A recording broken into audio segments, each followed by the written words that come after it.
Imminence d'un coup d'État, une source qui a fréquenté le clan Amougou Belingavide, son sac l'assassinat du journaliste Martinez Zogo, laisse une grande douleur dans le cœur des citoyens, et surtout des membres de sa famille biologique.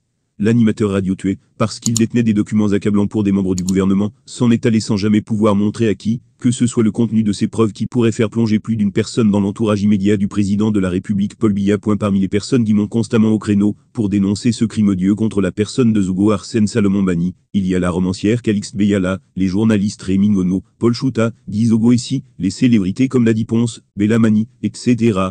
En réalité, la majorité des citoyens a déjà vomi sur ce meurtre. L'écrivaine Calixte Beyala fait le lien entre l'assassinat de Martinez Zogo et un supposé coup d'État, dont les rumeurs circulent depuis quelque temps maintenant. Dans une nouvelle publication sur les réseaux sociaux, Calixte Beyala a fait part de son inquiétude. La Camerounaise écrit que le coup d'État, ce mot phare, pour faire taire les Camerounais. Ainsi donc, la stratégie pour faire les critiques, pour bâillonner ceux qui dénoncent l'assassinat horrible de Martinez Zogo, est d'accuser un quidam, un certain individu selon la définition du mot NDLR, de vouloir fomenter un coup d'État. Et ces salopards, complices des criminels, prononcent ces mots sans frémir, sans ciller. Ils se disent ainsi qu'on va se la boucler, qu'on va les supplier, qu'on aura peur de parler.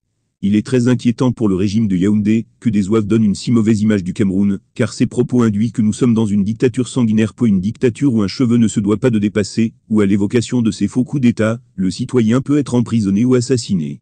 Serait-ce de ces dénonciations calomnieuses, dont a souffert le martyr Martinez Zogo? Continuons d'observer. Des bises à tous. Les rumeurs d'un coup d'État n'ont jamais vraiment quitté le Cameroun depuis celui tenté en 1984 pour renverser le leader du Rassemblement démocratique du peuple camerounais, RDPC, Paul Biya. Mais entre toutes ces alertes données ici et là, aucune ne s'est véritablement produit. En l'occurrence, tout indique que Martinez Zogo n'était aucunement une menace pour la sécurité nationale. Il ne demandait qu'à faire son boulot. C'est ce qui amène Calixte Beyala à s'énerver que les sources sécuritaires sortent à chaque les mots coup d'État, lorsque le vrai problème sur lequel il faut pencher est ailleurs.